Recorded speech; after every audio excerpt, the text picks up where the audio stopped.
नमस्कार, आप देख रहे हैं बिग न्यूज। आपके साथ मैं हूं अंकिता। इस वक्त की तमाम बड़ी और ब्रेकिंग खबरों के साथ सबसे पहले बात करते हैं रूस और यूक्रेन जंग की। काला सागर में रूसी शौर्य आग के शोलों में जला, लेकिन अब पुतिन बदला लेगा। जी हां, रूस और यूक्रेन की जंग को 51 दिन हो गए हैं और हर दिन के साथ ये जंग तेज और बड़ी होती जा रही है। इस बार यूक्रेन के हमले ने रूस के युद्धपोत को डुबो दिया है। इस वजह से अब वर्ल्ड वॉर की आशंका बढ़ गई है, क्योंकि रूसी राष्ट्रपति व्लादिमीर पुतिन बदले की बड़ी कार्रवाई कर सकते हैं और डर ये है कि कहीं वो एटम बम का इस्तेमाल ना कर दे। दरअसल काला सागर में रूस को यूक्रेन ने बड़ा झटका दिया है। यूक्रेन ने काला सागर में मौजूद रूस के युद्धपोत मोस्कोवा को मिसाइल से उड़ा दिया है। आग के शोले में बदलने के बाद मोस्कोवा डूब गया है। यूक्रेन का दावा है कि उसने नेपच्यून मिसाइल के अटैक से रूस के शौर्य के प्रतीक मोस्कोवा को डुबो दिया है।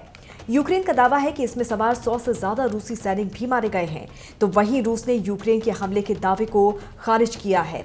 रूस का कहना है कि मोस्कोवा युद्धपोत में किलर मिसाइलें रखी हुई थी और आग लग जाने की वजह से धमाके हुए, जिससे मोस्कोवा को नुकसान पहुंचा।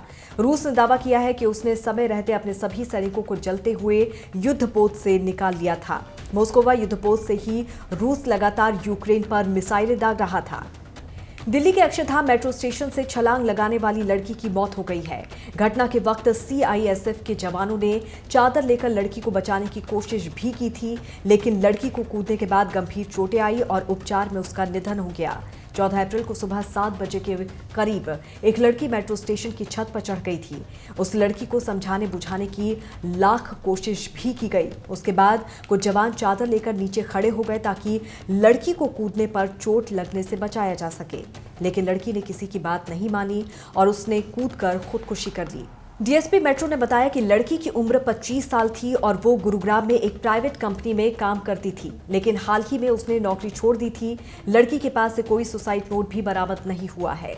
फिल्म द कश्मीर फाइल्स की बम्पर सक्सेस के बाद अब डायरेक्टर विवेक अग्निहोत्री अपनी नई फिल्म बनाने जा रहे हैं। विवेक अग्निहोत्री ने अपनी नई फिल्म का टाइटल रिवील किया है। उन्होंने कहा है कि वो द कश्मीर फाइल्स के बाद अब द दिल्ली फाइल्स बनाएंगे। हालांकि अभी विवेक अग्निहोत्री ने ये नहीं बताया है कि फिल्म की कहानी क्या होगी, लेकिन इस टाइटल को लेकर सोशल मीडिया पर जबरदस्त हलचल मच गई है।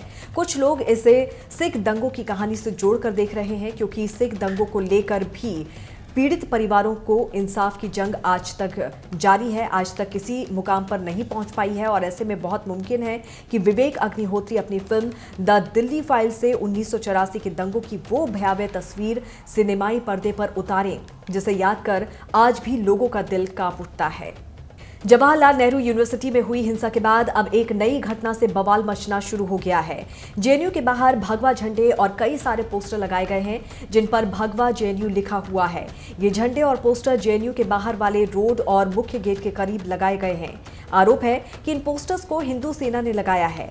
रामनवमी के दिन जेएनयू में वामपंथी छात्र संगठन और एबीवीपी यानी कि अखिल भारतीय विद्यार्थी परिषद के बीच हिंसा हुई थी, जिसमें कई छात्र घायल हुए थे। इस हिंसा के बाद अब जेएनयू के बाहर आज ये पोस्टर और झंडे लगाए गए हैं। बिहार के पूर्व मुख्यमंत्री जीतन राम मांझी ने एक बार फिर से विवादित बयान दिया है। जमुई में भीमराव अंबेडकर जयंती पर हुए एक कार्यक्रम में जीतन राम मांझी ने कहा है कि राम कोई भगवान नहीं है।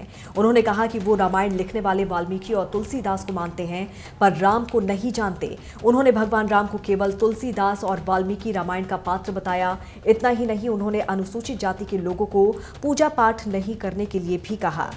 प्रसपा अध्यक्ष शिवपाल यादव ने समान नागरिक संहिता लागू करने की पैरवी की है। उन्होंने कहा है कि अब समान नागरिक संहिता लागू करने का सही समय आ चुका है।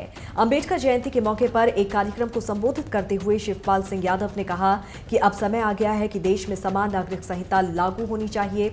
उन्होंने कहा कि 1967 में राम मनोहर लोहिया ने भी इसे चुनावी मुद्दा बनाया था। शिवपाल सिंह यादव के इस बयान से उनके और बीजेपी के बीच बढ़ती करीबी को देखा जा रहा है।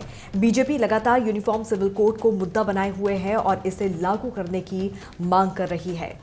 दिल्ली एनसीआर में कोरोना एक बार फिर से डराने लगा है। कोरोना के निशाने पर इस बार बच्चे ज्यादा नजर आ रहे हैं। रोजाना बढ़ते कोरोना के मामलों की वजह से स्कूल फिर से बंद होने लगे हैं। दिल्ली से सटे नोएडा में पिछले 7 दिनों में 44 स्कूली बच्चे कोविड पॉजिटिव पाए गए। इनमें से 19 बच्चे 18 साल की उम्र से कम के हैं। सिर्फ नोएडा में ही अब तक 167 कोरोना के मामले आ चुके हैं। तो वहीं दूसरी तरफ दिल्ली के प्राइवेट स्कूलों को लेकर अब दिल्ली सरकार ने नई एडवाइजरी जारी की है। इसके अनुसार अगर स्कूल प्रशासन को कोविड के किसी नए मामले का पता चलता है तो उसे तुरंत ही इसकी जानकारी शिक्षा निदेशालय को देनी होगी। बॉलीवुड के most adorable couple Ranbir Kapoor Alia Bhatt एक दूसरे के हो गए हैं। 14 अप्रैल को दोनों ने 7 फेरे लिए। आलिया और रणबीर की शादी में सिर्फ दोनों की फैमिली मेंबर्स और करीबी दोस्त ही शामिल हुए। शादी बेहद सादगी के साथ हुई। दोनों के बीच शादी की खबरें पिछले 1 साल से सुर्खियां बटोर रही थी, लेकिन ऋषि कपूर के निधन के बाद शादी की खबरों पर विराम लग गया था। आलिया भट्ट 11 साल की उम्र से ही रणबीर को अपना दिल दे बैठी थी। आलिया ने कॉफी विद करण शो में बताया था कि फिल्म ब्लैक की शूटिंग के दौरान वो रणबीर कपूर से मिली थी और रणबीर उस वक्त फिल्म के असिस्टेंट डायरेक्टर हुआ करते थे। दोनों फिल्म ब्रह्मास्त्र में साथ काम कर रहे हैं और माना जाता है कि इस फिल्म के दौरान दोनों की केमिस्ट्री शादी के मंडप तक पहुंची है। बिग न्यूज में फिलहाल के लिए इतना ही। जुड़े रहिए जनभावना टाइम्स के साथ। नमस्कार।